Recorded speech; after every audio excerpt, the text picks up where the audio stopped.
according to Iqbal, met a lot of these people who are on death row. Way too many. Like, how many do you think, 1 became 5, 5 became 10, 10 became 20. Tell me a story. I'm gonna start crying then. Wait up. That's fine. Crying pasti viral. Okay. She is a grandmother from Jakarta. She was actually convicted and sentenced to death in Malaysia when she was around 50 to 51 years old. Actually, on the World Day of Death Penalty is her birthday. Oh boy. She's turning 65. For the most part, if I'm approaching this conversation with a religious lens and I'm thinking, okay, Tuhan dah cakap hukuman mati boleh dipakai, jadi kita siapa nak cakap hukuman mati tak boleh dipakai? Have you come across? Actually, a fun story to that. This story is not going to be fun, I promise you. It's not going to be fun at all. Hello and welcome back to this episode of Siapa Makan Cili with me, your host Iqbal, and Hi, my name is Chuck. and today we are celebrating the World Day Against the Death Penalty. World Death Penalty World Day. World Against Death Penalty Day. Is that correct? With our guest. Almost. Jia Vern! So, Jia Vern has some history here. Do you want to tell everyone? Introduce yourself, yes. Yeah. Sitting between two of my former bosses a lifetime ago. I am currently with HAYAT. We're an NGO based in particularly Ara Damansara. We focus on decarceration, reform of drug policies, and total abolition of the death penalty. What is decarceration? I was going to ask. Yeah. Wow, I'm going to start ranting now. No. Just to be brief, decarceration, what is it? So, alternatives to imprisonment. Such as? So we're talking community service, we're talking fines, looking at more fines. And then basically any type of punishment that doesn't rely on sending people into an overcrowded prison. Rotan?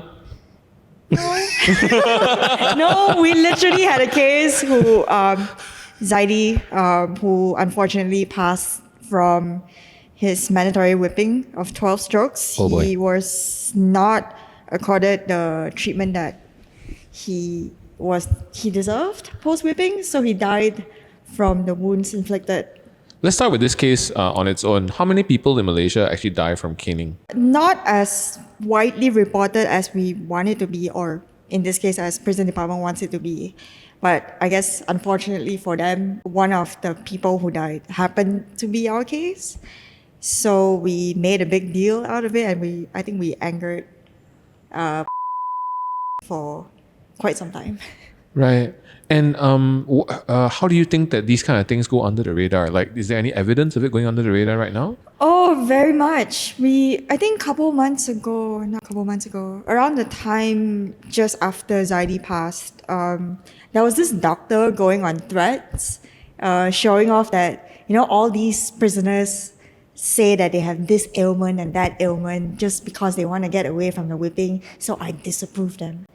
Whoa. It was a thing on threads. Wait, like- the guy deleted it. Oh but- boy. Yeah, but like he was showing off as an MO in prison that like he was just like, yeah, I'm gonna cross them out. I feel like this thing, maybe if we were to share this with 10 Malaysians, I suspect 6 of them their immediate follow-up question would be, well, what did Zaidi do? Correct. But we try not to focus on that. Okay. Right. So Because it's a whipping penalty, it's not a death penalty.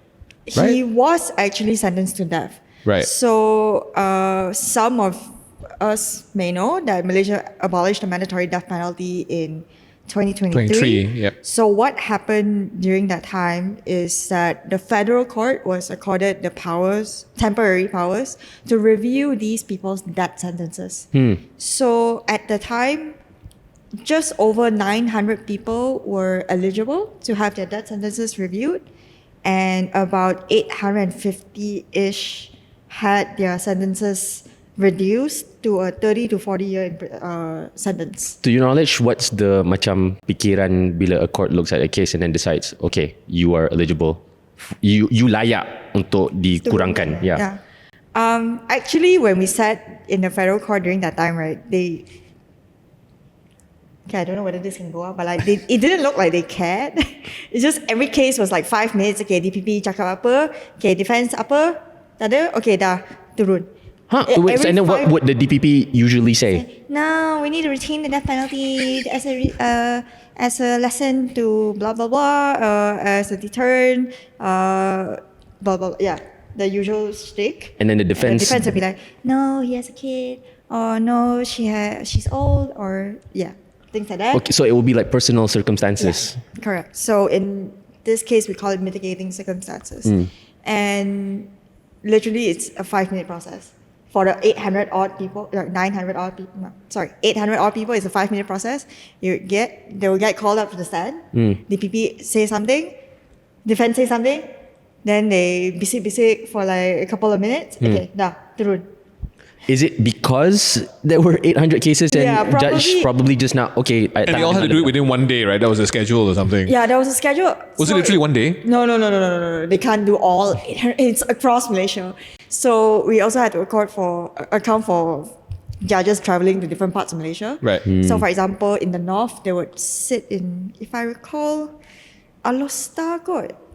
Alostar, then they would be hearing cases from Penang, Kelantan, and so on and so forth in Alostar. Right. Then in the south, it would be Johor, if I remember correctly. Yeah, Johor. So then it's Negeri cases. But each Melaka state, one cases. day, all the cases tried? Couple of days lah. Couple of days. So 2 days. Yeah. Okay. So it looked like they were in a hurry. Yeah, Okay. definitely. So it was a good sign, I guess. It really significantly reduced immediately like the people we had on death row. Was everyone reduced? Not everyone. So like you said, 800 out of 900 something. Yeah. That last little bit of 100. people. Yeah. Yeah, so those cases who had their death sentences retained, as far as I recall, involved like murdering children. Okay. Particularly children. Any deaths that included children, more likely than not, their death sentences. were Wait, so bukan je, Not all drug related. yeah, not drug related lah. Drug related, kosong. Oh wow. All went down to 30 to 40 Oh. years. Okay. So basically, 100, almost 100% or 100% as Yeah. near as you know of Drug drug-related death sentences were reduced to 30 to 40 years. 40 years, which is But according to actually, law, lah, right? Yeah, I would say strongly 19 to 95% of it went down to 30 years, the minimum. Right. So does that mean semua hakim-hakim ini kan they all had wanted to do that, tapi within the limitations of the law they couldn't? Yeah, betul. So it also created problems for us because we actually have a case. She's a Thai trans woman. She is quadriplegic. If anyone doesn't know what quadriplegic means, you can Google it. It basically means Paralyzed. basically paralyzed from neck down. Okay. So she's currently in prison in the north. So actually, on the day of her sentence being reviewed, her death sentence being reviewed, she had to be wheeled into court. Yeah, betul kan? But even then, because of the way the law was, the judge's hands were tied. The minimum was 30 years, even though she's already paralyzed, neck down. So we were making a bit of noise on that, but we also understand that it takes a lot more than just saying, no, she deserves to be freed. It also needs to, we also need to look at whether we need a sentencing counsel in these cases that judges' hands are tied to a minimum.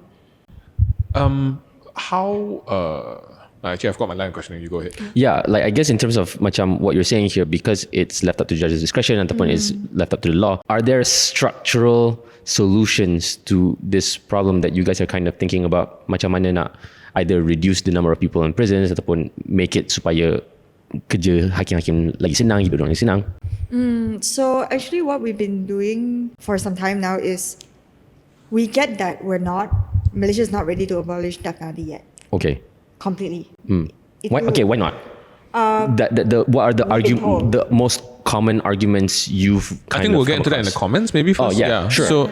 So we'll skip the first piece of news and maybe you can comment on this later, right? Okay. But so we did a call out to our readers and viewers, and the majority of them based on the comments, support the death penalty. Okay, actually, we'll come back to this since we're on the topic of support or no support, right? So you can see the comments here, right? Yeah, if you don't want death penalty, then don't do anything wrong, right? And then it's the same thing. Basically, they're saying drugs are really bad. And specifically, we asked about drug related lah. We said let's focus on drug related because I know that's your area of specialty, right? Yeah. So when they say with drugs in particular, there was a lot of kind of reluctance that of abolishing the death penalty. Correct. And there were those that did say, yes, I support the abolishment, but it was very few. I think it was a minority, right, guys? Yeah. Like from the post, substantial minority. So my question is, how would you try to convince people of your case of why you're trying to do what you're doing? Let's say I'm someone who says, hey, you know what?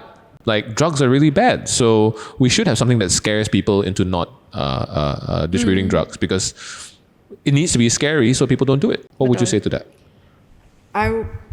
First of all, we think this way because we're not familiar with the alternatives that also scare people.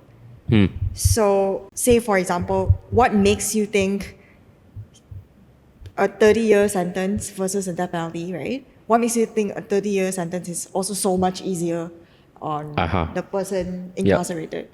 I have so many case studies about how bad it is. That's one. Two, we keep assuming that people who commit crimes, since we're talking about drugs, but also murder and other things, that we keep assuming that people who commit these crimes make a rational choice decision. A calculation, risk-benefit analysis. Am I going to get caught? Okay I won't get caught, good. So okay I'm going to do it. But in reality, when you actually dive deep into these cases, right, majority of them don't think about it. Or they were forced into it, coerced into it, lied their way into it, right? And then you have to ask yourself, right, when you see these case facts, what rational choice? Okay, and you're not speaking just from reading. You actually have, according to Iqbal, met a lot of these people who are on death row. Way too many.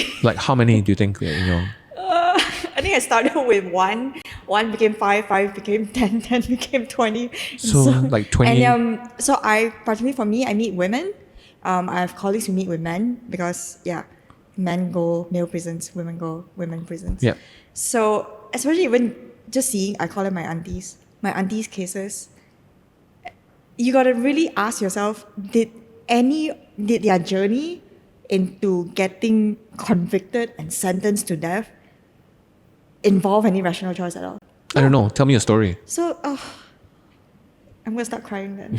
That's fine. Crying pasti viral. Okay. So one case like that we're really trying to get her clemency for. She is a grandmother from Jakarta, and she was actually convicted and sentenced to death in Malaysia when she was around 50 to 51 years old. This year she's 65. Actually, on the World Day of Death Penalty is her birthday. Oh boy. She's turning 65. The best part about her story is she's never left Jakarta. And we've been to Jakarta, we saw where her children live. She's never left Jakarta, let alone Indonesia. So when we looked at her case facts, and we thought to ourselves, this doesn't make sense. Why would a woman who's never left Jakarta make the trip to come to KL, then get bounced to Vietnam, then bounced to Penang? It doesn't make sense. What do you mean by bounce? Sorry. So her journey, I should explain her journey a little bit. So she was basically promised a job in KL, and when she arrived in KL, the presumed syndicate member said, tada, but there's another one in Vietnam. So why don't you use the money I gave you, which was in a couple hundred of USD? Why don't you use the money I gave you? You buy your own ticket to Vietnam. So the auntie actually told me her story of how she had to knock on a taxi driver when you're taxi, can you teach me how to beli ticket to Vietnam? Ya Allah. So the taxi driver helped. She managed to go to Vietnam. I'm sure she had a lot of confusion over there. Settled down in a hotel, got another call from a syndicate member. a lady's gonna pass you a bag. But actually, now the job's gonna be in Penang. You can help me pass my stuff to my sister, my family member in Penang. No additional money. No. But help me pass my things to my family member in Penang. So what the syndicate member did was got her a ticket from Vietnam to transit in KL to Penang. Then she told the auntie, you don't take your bag in KL. Don't pick it up. Only pick it up in Penang. So she was then arrested in Penang. And she actually didn't recognize the bag because it was never hers to begin with. So she actually reached out to the airport officers at the time to be like, can you help me find my bag? Yeah. So then you ask yourself, how would a woman who knowingly committed the crime reach out to the officers to say, can you help me find my bag? Right? Then, yeah. So unfortunately, then she was arrested with drugs in the luggage. So when I met her for the first time, it was February 2024. How were you guys kind of put in touch with this lady? Can I not disclose? Yeah, okay, that's fair. Basically, on that day, I went to... should I say the prison names too? If you feel you can. Yeah, actually I can. This one I It's can. more of the story than the... Yeah. Yeah, actually this one I think I can. So on the day I met this auntie, I actually had an appointment to meet 6 Indonesian women in... So when I arrived, I was like, why is there only 5? Where's number 6? Which is this auntie. And the warden told me, oh, dia heavy period. So kita hantar dia ke rawatan. So I've never met this woman in my life, right? I only knew her name. So when someone tells you heavy period, you had an assumption of how old she is, right? But as time passed, she came back to prison. I saw her walking outside and they say, oh, that's her. That's number 6. She walked in. I'm like, this is not a woman who should still be menstruating. Yeah. She sat down. She told me she was already 64 last year. And I was like, I was thinking to myself, how the hell are you still menstruating? And then she revealed that before the day I met her, she had been having this heavy bleeding for 2 years with no intervention from the prison department whatsoever. They just treated it as, oh, heavy period. What the fuck? Okay. And on that day, after she came back from the hospital, she said, the doctor told me I might have cancer. And I was like, wow, this is a great first meeting, right? Like, shit. And she cried for a bit. And usually I do this in prison when I meet these women. Even if you want to cry, you suck it up. You cannot be the one crying along with them. Yep. So I just suck it up. Then she went on. I dah tak ada kontak sama keluarga aku selama 8 tahun. My God. Now that I know I have cancer, can you help me? And we're like, oh, what do you mean 8 years? What happened to the embassy? Because she was already in prison for more than a decade at the time. That means she had contact in the first couple of years. Then she lost contact with her family, which includes 3 children and more than a few grandchildren. So it turns out she lost contact for 8 years because her daughter changed her phone number and the embassy just did nothing for 8 years, even though they still had her family address in Jakarta. So what we did was, on my second trip to see her, my colleague and I gave her our notebook, a piece of paper, and with her hand digari, we said, okay, Ibu mungkin coba lukis apa yang kamu ingat lagi. Ada masjid atau sekolah, apa saja. So we actually have a photo of it if you guys want to, of her drawing exactly what the road name is, where she remembers the masjid to be. There's a train station nearby. That's about where her house is. And we took that drawing back to the office. We booked out Google Maps. We were like, okay lah, mungkin kat sini kot, like around this radius, mungkin, yeah. So we screenshot that from Google Earth, send it to our friends, Lembaga Bantuan Hukum Masyarakat in Jakarta. They're a legal aid organization. And we said, look guys, we have this auntie who has cancer now, and she doesn't know whether her family is alive. Please tell me you guys can find her in Jakarta Utara. And they found her. They found the family. Most, if not all, of her family members thought that she already died in Malaysia. Oh man. Okay. Yeah. And the best part is, you know how they found out that she was arrested? Not by the embassy. They saw, this is what the granddaughter told me. She was 11 at the time. One night they buka TV. Someone was arrested convicted in Malaysia for drug trafficking. It's a different name, but the photo is her grandmother. Because she was made to travel by the syndicate on a fake passport. So they're like, that's my grandmother, that's my grandmother's face. Tapi namanya beza. Then did they go to the embassy or something? Or? No. And when you say the granddaughter was 11 at the time, meaning the granddaughter is in their 20s now? Yeah. Okay. She just came, we just flew them over, the granddaughter and her mother, to Malaysia to meet this auntie in Sungai Udang prison. Okay. Last 2 weeks. It's a horrible, horrible story. Thank you for telling the worst story that's ever been told on our Siapa Makan podcast. Cili. Worst ever story. Thanks, Jia Vern. I have words. Absolutely horrible.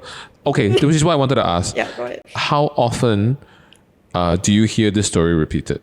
Similar ones where someone from a rural town, doesn't know what they're carrying, often isn't paid much, and is meant to taken to drug mule until they're caught, pretty much. Like the percentage of your cases, let's say you have 20 people on death row that you visited. God. How many of them are in this category? I want to say 15. 15 of them. So 75%. Yeah. Okay. So far. So then my second question is this.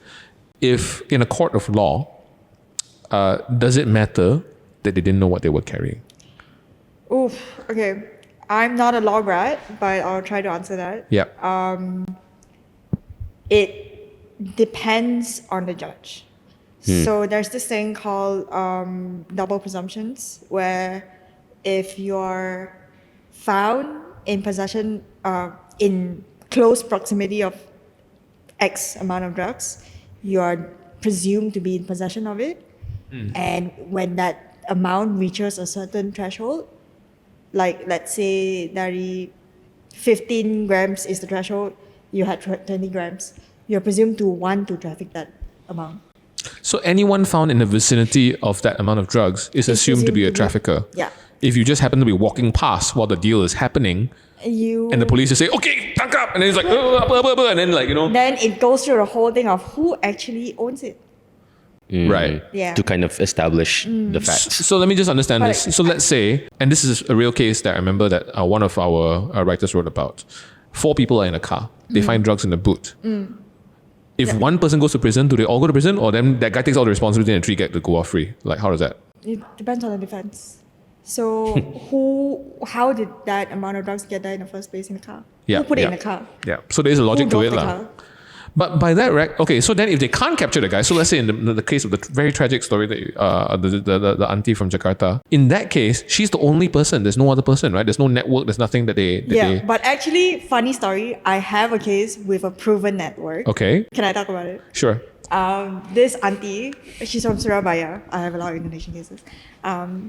She actually, when she was arrested in Malaysia, she told everyone, from the person who arrested her to the embassy official with her, to the lawyers, to the judge, everyone, Yep. that these are the 3 names who sent me here.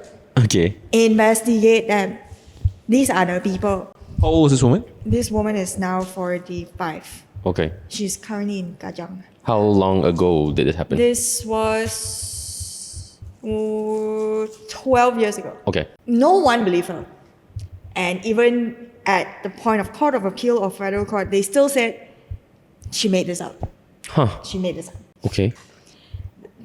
But the best part about this story is, working with our friends in Jakarta, we found that those 3 people are actually arrested and convicted and sentenced. And they In Jakarta, right? Yeah, no, in Surabaya, sorry. They are Right. actually arrested, convicted, sentenced, and in the Mahkamah Agung of Indonesia, you can download the judgment kan.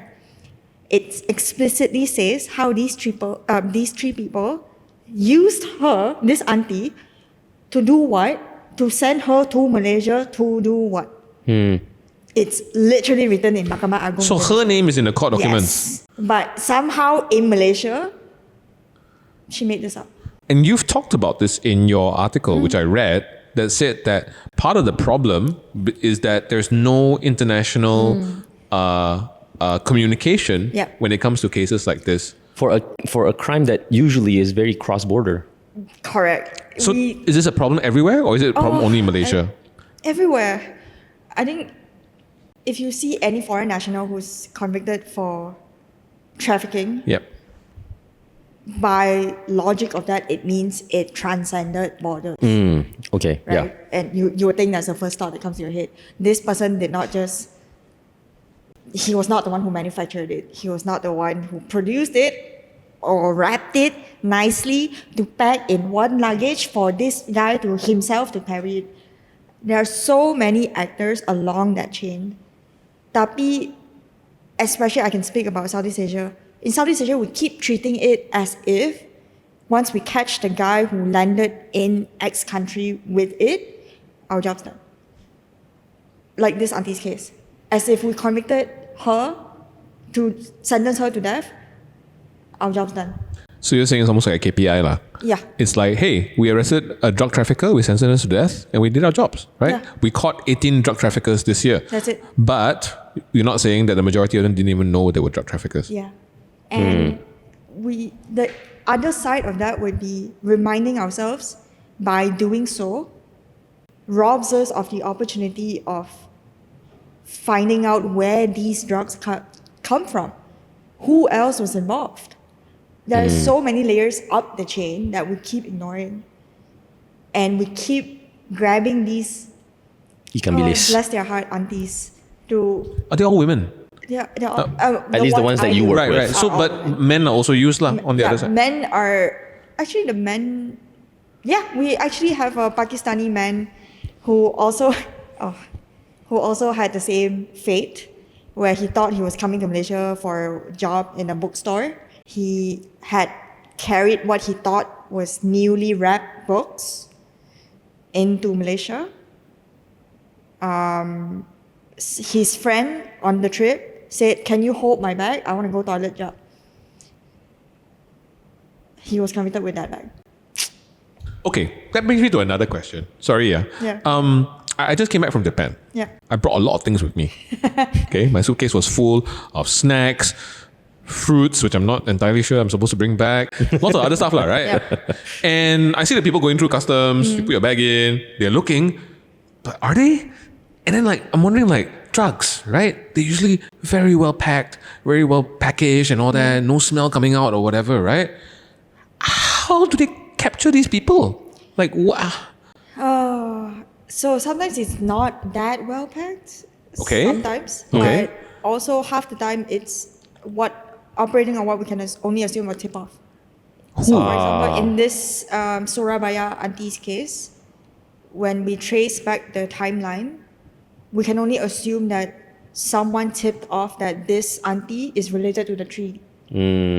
So that they targeted to stop and check her bag directly. Okay, so it's not like if I am traveling to France and beli tepung, I don't have to hide and make sure that the tepung is very Unless you're clearly on tepung. someone's radar. You just reminded me of something. I actually brought white powder What is white powder? to Australia and to Japan and back, and I didn't get stopped. Like talcum, like what powder? What is white No. powder? It was a creatine, which is a supplement. Oh, yeah. But I was concerned about it. I was thinking in my head, this looks like cocaine. Yeah.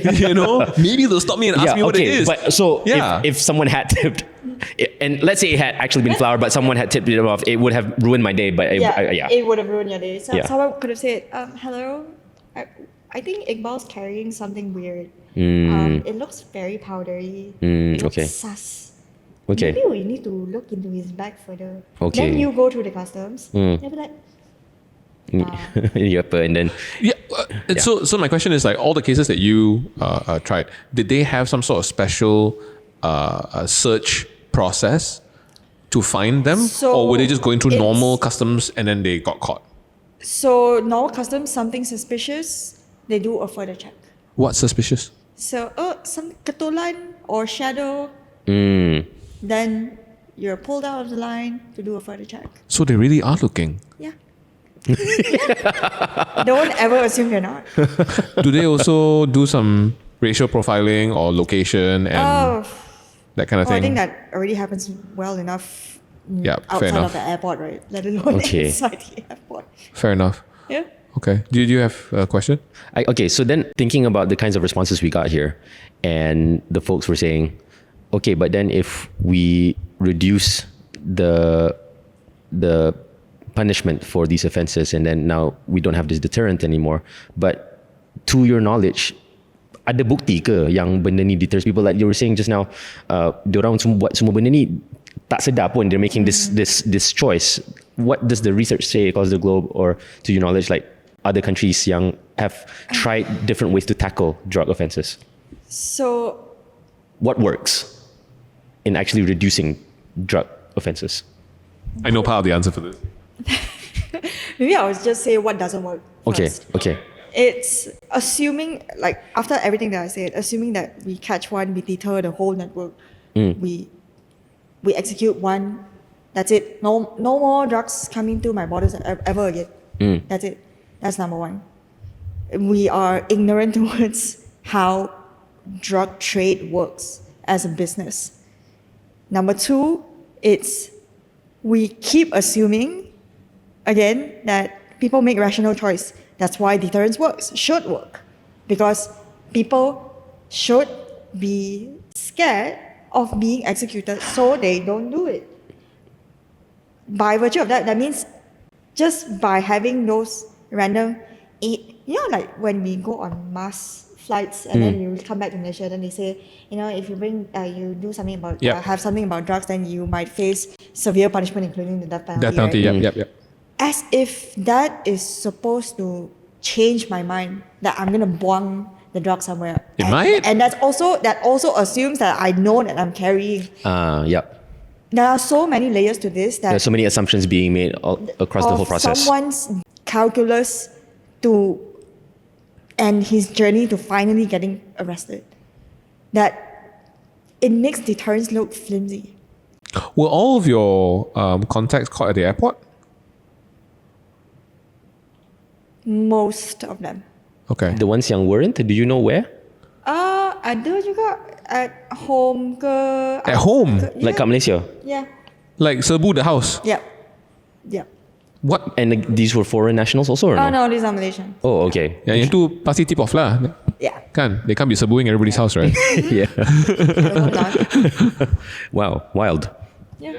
So as I was saying, it makes deterrence as an argument illogical already, right? We are putting so many layers of assumptions that, okay, someone must be smart enough. You stupid, right? You know already you're going to get hanged, then you still want to do this. There are so many layers of assuming someone's intelligence, someone's exposure to what drug trade looks like, Yep. someone's circumstances, Yep. that they don't need the money or they don't have a dying relative somewhere, which happens a lot of the time. To make all the layers, stack up all those assumptions to be impossible for someone to overturn. So, what deterrence? I'm sure if you Google it right now, how many kilograms of drugs in various types does PDRM or AADK or Customs Department serbu every year? I don't know. What's the... In the hundreds. By virtue of that, with the death penalty, this shouldn't happen. We shouldn't. Okay, so that was my next question. So, is there any proof that it's working as a deterrent? When did we start having death penalty for drugs? And are there any stats from before that time? I know there's a lot of variables, but I mean, that's a very basic one, right? So, is there any stats that you guys have? So, it started being mandatory in 1983, thanks to Don Mahathir. It was a very Nixon-led campaign. War on drugs. War on drugs. Oh my god. Yeah. Then we started executing white people around the late 80s. We pissed off a few countries, but no, we're still strong. You know, we're serious about this. We're serious Berani about kerana benar and all that, yeah. Betul. And after that, but back then we didn't have a lot of public opinion about this. It's just the state deciding that we're gonna get serious about this. But you only see this shift towards public supporting using it in the early 2000s. What happened? So I think back then Nazir Razak said something about studying to abolish it. Then people got pissed. Nazir Razak, like Nazir? CIMB. Not Nazir Razak, my bad. Oh my god, what's his name? Najib? No. Wait, pause. What other Razaks are there? My brain. Baginda? My brain. The Nazri Aziz. Nazir Aziz, my bad. Nazir. Let me say that again. The former law minister. The loud, yeah. The former law minister who's currently the US ambassador. Yes. No, the current ambassador to the Nazir US. Aziz said in around 2000s that we are studying what this means to abolish it, something along those lines. You can Right. fact check me on it. Then people started paying attention. No, we need to keep it. No, we need it. Do you remember what was the impetus for that? Because he doesn't strike me as the most like progressive kind of conscious No, individual. actually, no one really knows why. Huh. I mean, given that in the 2000s I was still in secondary school. It's one of those baffling things where like Yeah, someone baffling. says something so out of character, Yeah. you go like, wait, what? Betul. But Yeah. it did elicit reactions, and likewise we saw those reactions when the late Dato Liu said he wanted to try or fully abolishing the death penalty. Again, we saw that spike in public opinion, like no. Yeah, dia macam bila Voldemort cakap we need to raise the minimum wage or something. Yeah. Okay, I mean, talking about the public opinion, lah, kan? I mean, you've been doing this for how long now? Just like specifically against death penalty and decarceration and all that kind of thing. Yeah, how Can I did count this happen? all? Sure. I think back in SAYS, I wrote a couple of pieces. Yeah. Then I got really interested in it. Yeah, so after Cilisos, Jia Vern went to says.com. Yeah. No, Cilisos didn't give me a full-time role. Oh, yeah. I Yeah. mean, yeah, our loss. Sorry. Yeah. Go on. Then so I think I touched on it in SAYS. Then I went to work for Kari Jamaluddin at the center. It's just called the center, I asked. It's just called the center. We did a lot of good work. I recall my second day in the center, and my manager was like, Java, you're going to work on public opinion towards death penalty. And I was like, huh? Okay. As in surveying public opinion? Yes. So it was at the peak of that backlash from what the late Dato Liu said. So there was that interest. So I became that person to do it. Then I learned a lot more about how weird people think about punishment. Jadi, what was the survey that you guys did? So I literally called it "How do Malaysians really feel about the death penalty?" Can still look it up.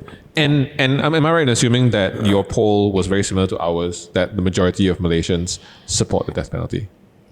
We actually went further than that because academically we shouldn't be asking binary questions. Oh, okay. Right? Kind. We should.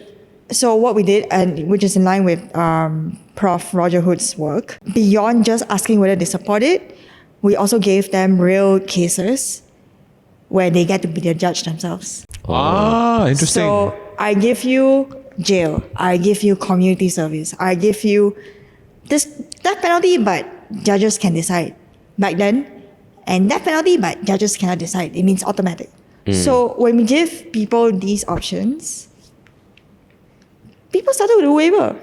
Actually started to waver. So we could actually academically and statistically track from they started the survey off as, death penalty. Then we come to the cases where will you actually use it when you are the judge? I give you all the details. Not 100%. How many? I think in the more ambiguous case, gray area cases, like a young boy getting caught or a woman getting deceived. Not more than half.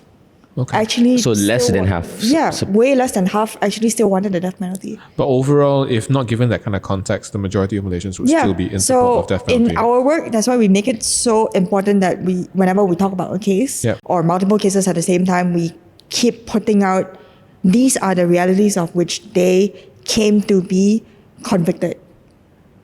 Now I force you to face these realities. You as a judge, would you still choose the death penalty? Supaya you tak boleh senang-senang cakap kena ada hukuman mati. Okay. Betul. So I'm making you aware of all the things that might challenge your moral beliefs a little The bit. nuances lah. The nuances. Like, tak kesian tu. For example, we actually asked if this touches into murder a little bit. A domestic violence victim stabbing her shitty husband to death. Death penalty? Yes? No? No. Because some people will say no. What? Like, no, he deserved it. So then where does our support really lie? Is this really true support for the death penalty? Or is it only a convenient tool for us to be like, yeah, I just want it. We know for the something posterity. needs to have consequences. This is just the automatic consequence. There's we're going a Yes. knee-jerk reaction Yes. to Malaysians saying we have the death penalty for drug trafficking, so we're trying to keep drugs out. It makes sense, in your immediate head. You go like, oh yeah, I don't want drugs to come to my country. Let me just kill anybody who traffics them to show a lesson so that everyone learns, right? But Which the is nuance so- is missing. Which is also kind of ironic from our point of view because since when do Malaysians trust our judiciary so much? right? Like, we don't trust politicians. We don't trust judiciary. Tapi we trust them enough to decide who to kill.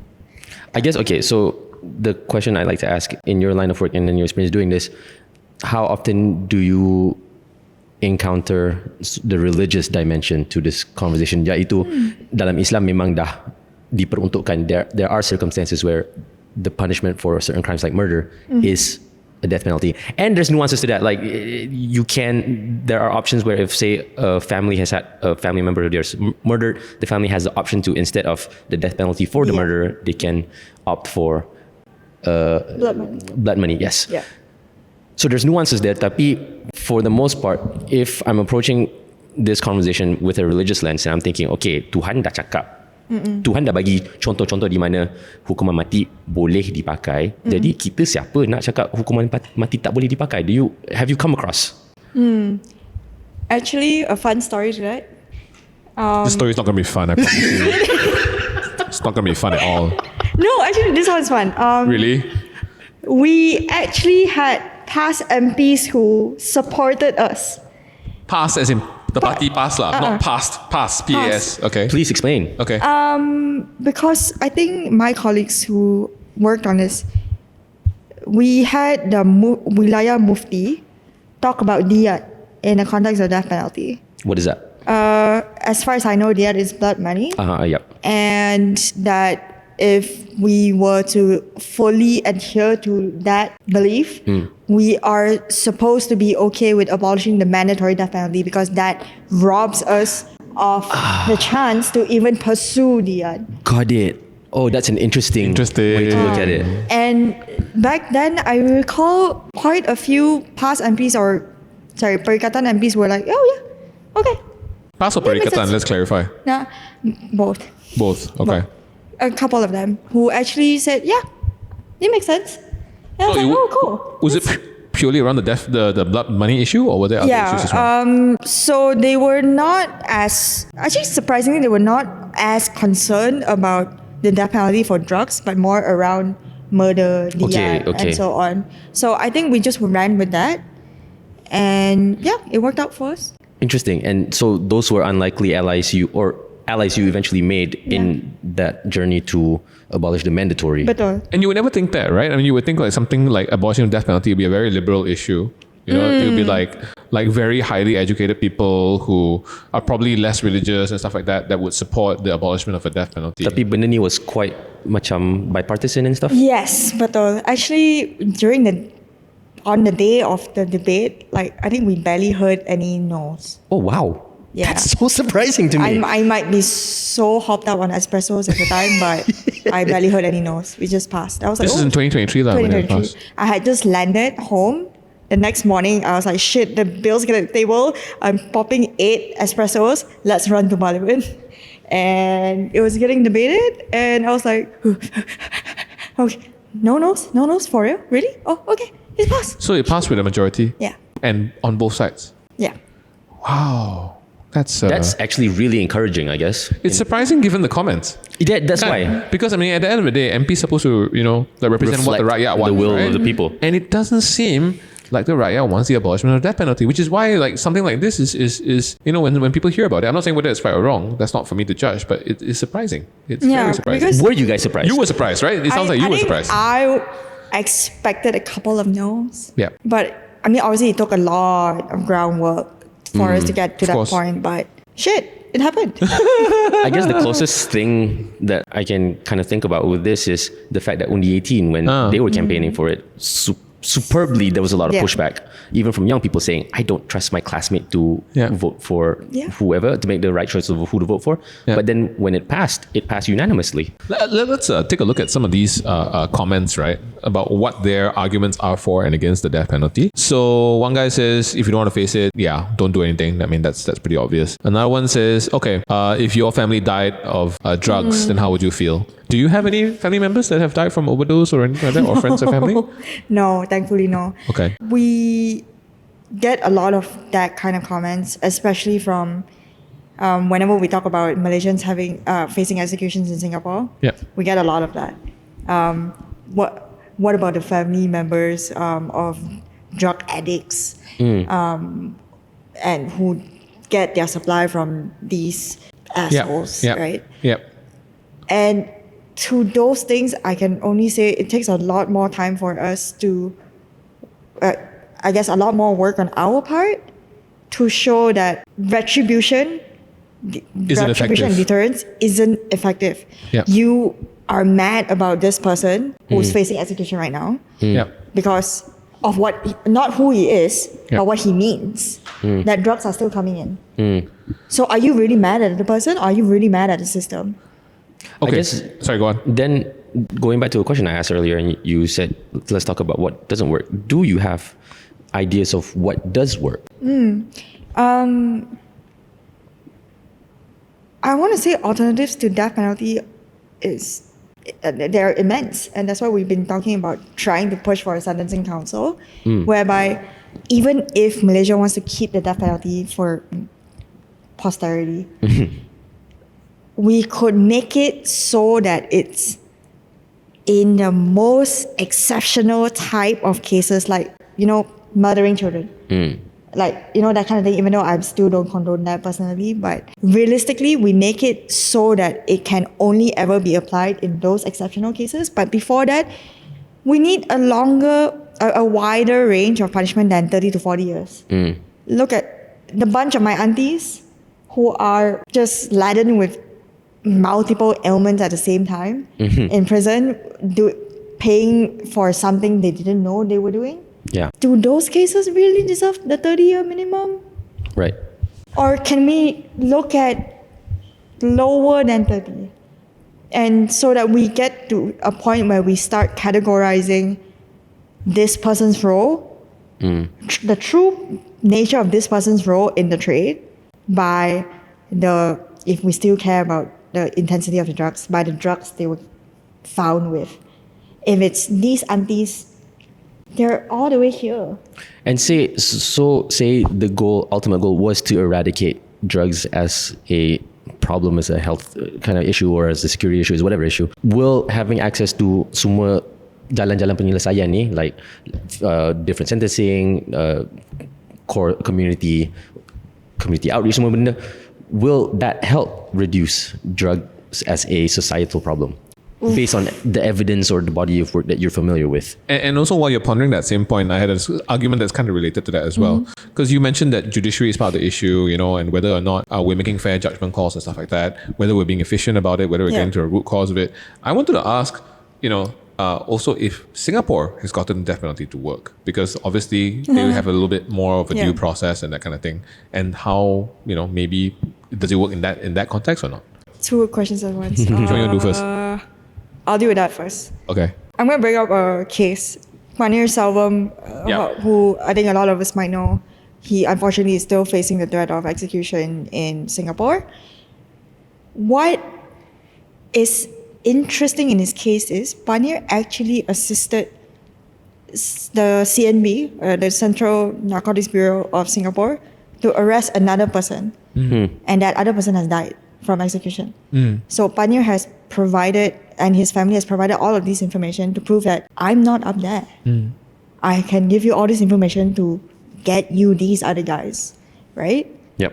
But back then he was still denied the recognition that he helped, which is crucial in Singaporean law for you to avoid the death penalty. He was still denied that, and there was no way about it. I've spoken to multiple lawyers about it, but there's no way about it that if the prosecution just don't want to acknowledge that you helped them to get these other guys, Nothing you can do. there's nothing you could do.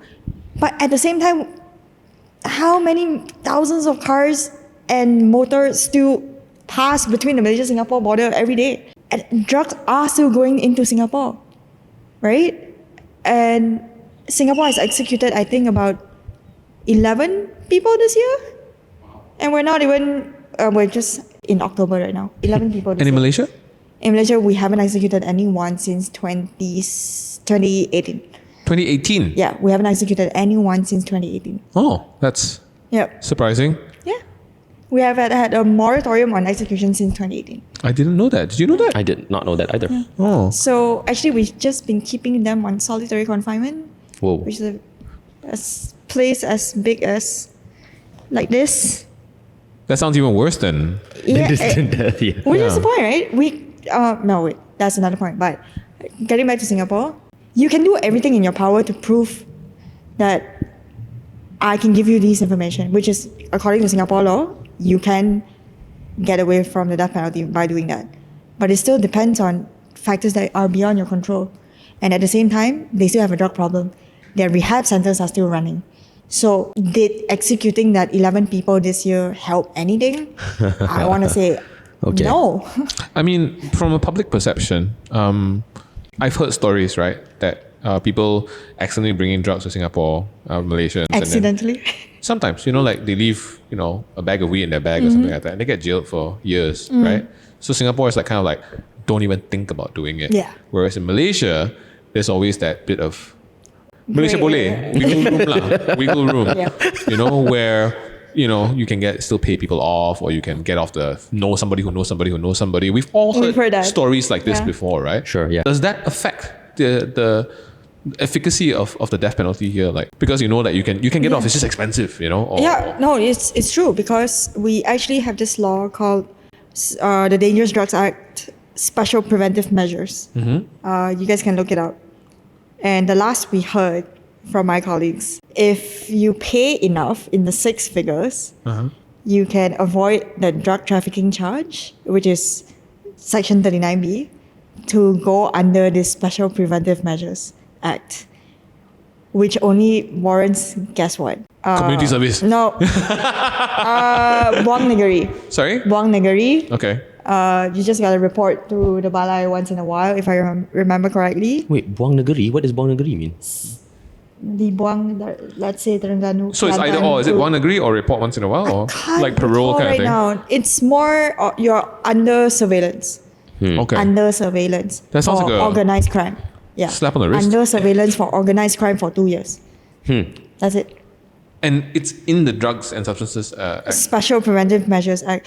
Please fact check me on this, because I can't remember the exact wording, but that's the 2 years thing. Cilisos training. Yeah. Yeah, I learned to be a journalist here. I think. Yeah, you're not the only one. I learned to be a journalist here. Same lah. Tiga-tiga. Okay. Wait. Your question, was it answered or? Yeah, No, what was the no. question? So my question was what? I forgot my question. I guess I thought my question was Whatever, we can move on. Okay, let's move on. Yeah. Let's go on to more death penalty supporters here. Okay, so this is interesting. These are people who actually support the abolishment of it. It says that it penalizes the addicts, not the perpetrators. Okay. And drug addicts get their supply from hospitals or clinics. It's basically a monopoly that the government allows. Those given the death sentence are not part of this legalized network. Okay, so this one's talking about drugs in a different context. Right? I think that's a topic for a different day, right? Not today. Too much, right? Okay, and then that's it. Wait, okay, so then not much to talk about here already. Why don't we talk about this then? Other crimes.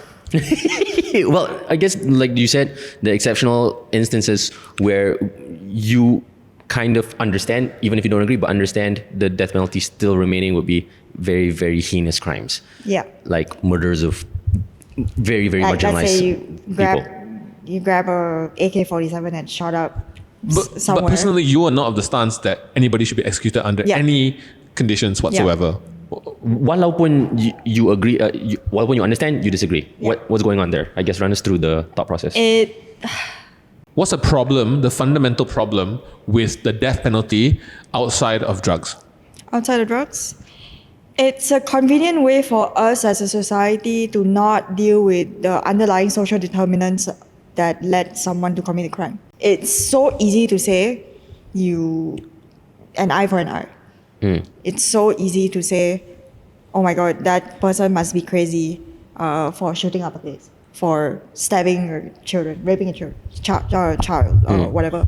But ignoring the fact that every other social determinant that led a person to the point of committing a crime is just us as a society washing our hands off of dealing with those things so that we look like we are capable of protecting the society. So contohnya, if someone took a gun and shot up a mall or something, let's say here, we would have to confront matters of mental health. We would have to confront matters of employment, what happened in this person's life to make because them get to those that are point. such there are bigger problems that we cannot deal with right now. No one wants to deal with right now.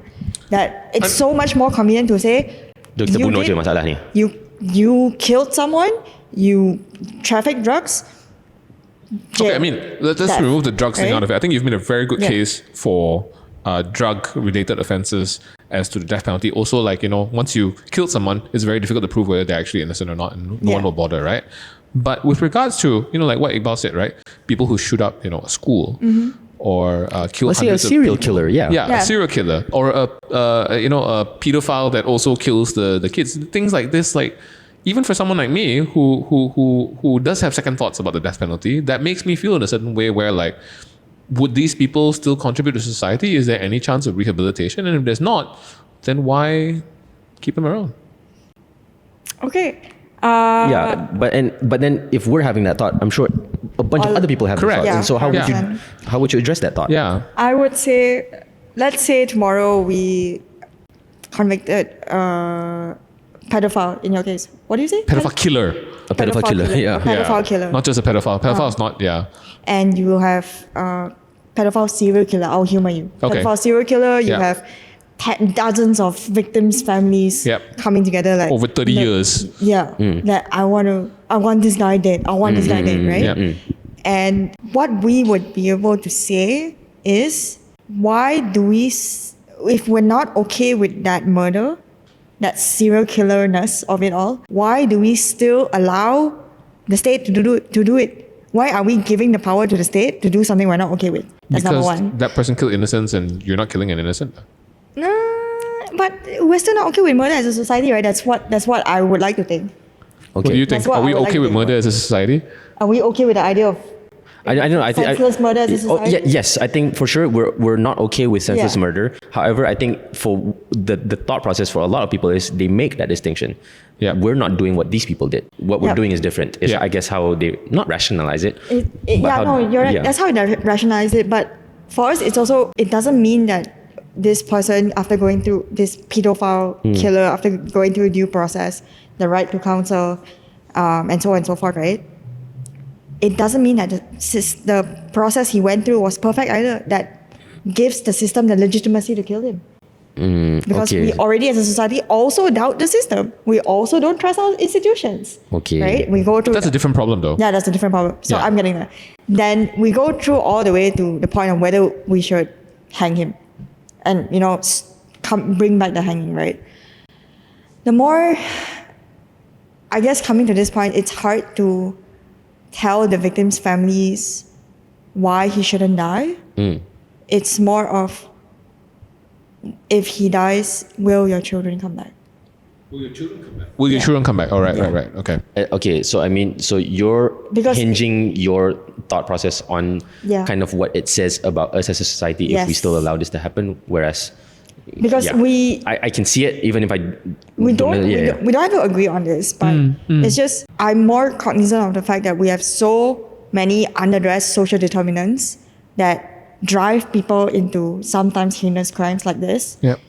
And even the case of bullying, what's his name? Zulfahan, Yep. right? Everyone wanted the kids to die, Yep. right? Even though it's bullying to death, it's not intentional murder. But who is doing anything about addressing the underlying culture of bullying, that bullying, leads to this It's a very good case. Yep. incident to happen? Yep. Yep. It keeps happening. Yep. If we hang Zulfahan's murderers, the bullying kind of culture whitewashes. is still Yep. unaddressed. Yeah. And You're washing your hands with blood. Yeah. yes, and we think our job is done for the day when the bullying culture is still there. Yep. Right? Okay. It's so way too convenient for us as a society to keep going in this loop. That makes sense. And I get that in respect of retribution and the want for blood, the thirst for blood, right? It gives you a sense of calmness, I guess, even if it even gives you a sense Justice. of calmness. Or Yeah. justice. Yeah. Right? But you're still gonna have these cases happening if we don't deal with underlying social determinants. Yep. So today you get your justice. Tomorrow, yeah. someone else go through the same case. We kill the perpetrator again, and it's gonna keep happening until we decide to sit down together as a society and be like, we need to deal with mental health. We need to deal with sex education. We need to deal with employment, minimum wage, Basically social everything. protection, Yeah, everything. everything. Yeah, price of durians. Yeah. Yeah. Exactly. Yep. It's it's so that's why I don't agree with it fundamentally, because it's too easy. Like that, I also can be government. Right? It's too easy. Okay, I feel like that's a good place to end it. I I agree. guess in celebration of World Okay, let's try this. World Day Against Death the penalty. World Day Against the Death Penalty. Yes, Yeah, and So- also if you were one of the commenters who voted in support of the death penalty, if this podcast has changed your mind in any way, I'm didn't. sure we would appreciate if you shared those findings thoughts. with us. Yeah, Or if it didn't, kind of run us through your thought process of why you're kind of still holding on to your same perspectives. yeah, but watch the full episode first, not just the clips. Yeah, please don't come for me. In recognition of today as World Day Against the Death Penalty, what would you like to say one last thing to our viewers? I guess if I can only summarize the whole thing in one sentence, right? Keeping the death penalty makes our job too easy. Okay. It means avoiding all the responsibilities we have as a society, the responsibilities the state has to us to deal with education, social protection, everything. It's just an easy way out. So I would implore you to think, do we want this easy way out? Yeah. Thank you so much for joining us, Jia Vern. Thank you, Thank you, Jia Vern. my former bosses. And as always, if you enjoyed this episode, leave your thoughts in the comments and keep it on Cilisos for all current issues. Tambah pedas. Wave at the camera. Bye. Happy World Against Death Penalty Day. No, what? World Day? World Day Against Death Penalty. Yeah, World Day. Cut. Yeah. Cut.